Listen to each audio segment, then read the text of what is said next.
It began like any ordinary Friday night. Dinner plans with a few of her coworkers, laughter spilling freely, and far too much wine. I tagged along reluctantly, mostly because she wouldn't stop insisting. "Come on, it'll be fun," she'd said that morning, flashing that teasing smile that always got her what she wanted. I already knew her office crowd. Loud, flirtatious, and always crossing lines once the drinks started flowing. Still, I went along to be supportive. We arrived at the restaurant around 7, and the jokes began flying almost instantly. Her friends were already halfway drunk, her boss was cracking lame jokes, and Emma, my wife, was glowing under the attention. At first, I didn't mind. I'd always admired her confidence, the way she could light up a room. But by the time dessert came, the air had shifted. There was a certain tension, that strange, electric kind that creeps in when people forget where the boundaries are. Then it happened. So fast it almost felt staged, like fate had been waiting for the moment to twist the knife. One of her friends, a loudmouth guy named Rick, started joking about relationships, comparing exes and current partners. "So, Emma," he slurred, laughing, "who was better?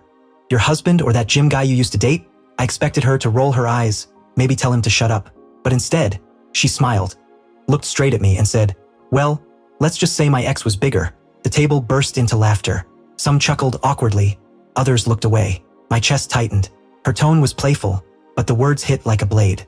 In a single sentence, she'd humiliated me. Right there in front of her boss, her friends, and even strangers who now knew more about my marriage than they should have. I felt heat rush to my face. For a brief second, I thought about walking out. But then something inside me, something that had endured years of subtle jabs, harmless jokes, and quiet disrespect, finally broke. I smiled, calm and sharp, and said, "You're right, he was bigger. That's probably why he couldn't stay. Too much ego, not enough depth." The laughter died instantly. Emma's grin faltered. The entire table froze. Rick coughed into his drink, and her boss suddenly found his plate fascinating. I leaned back, still smiling, and added, "And I guess that's why you ended up with me. I had enough patience to handle your immaturity." Then I lifted my glass and said quietly, "To small things, they last longer." Her face drained of color. She tried to laugh it off, mumbling that it was just a joke, but the damage was irreversible. The energy around the table collapsed. Conversations dropped to whispers. Even the waiter seemed uneasy pouring the next round. I watched as regret flickered in her eyes. That moment when someone realizes they've crossed a line they can't step back from. I didn't raise my voice. I didn't lash out. I didn't have to. My silence carried more weight than anger ever could. After a few seconds, I stood, left a few bills on the table, and said evenly, "Enjoy the rest of your night. I'll leave you to your jokes." The night air hit cool against my skin as I walked out, hands trembling. Not from weakness, but from the release of everything I'd been holding in. For years, I'd been her emotional punching bag. The man she teased for not being spontaneous enough, daring enough, fun enough. But that night, standing under the dull glow of the parking lot lights, I felt something unfamiliar. Peace. I got in my car, drove home, and packed a small bag. When she stumbled in hours later, eyes red and voice shaking, I was already at the door. "You're really leaving over a joke?" she asked, her voice breaking. I looked at her and said softly, "No, Emma, I'm leaving because it wasn't a joke. It was the truth you finally said out loud." She started crying then, reaching for me. "You're overreacting. Please, it was stupid." I shook my head.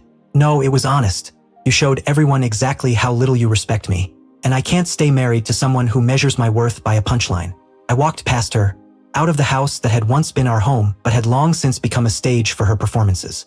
She followed me to the porch, shouting, crying, begging. I didn't look back. I just got in the car and drove away. 2 weeks later, I filed for divorce. She called, texted, even showed up at my office once. All tears, apologies, and promises. But by then, something inside me had gone quiet.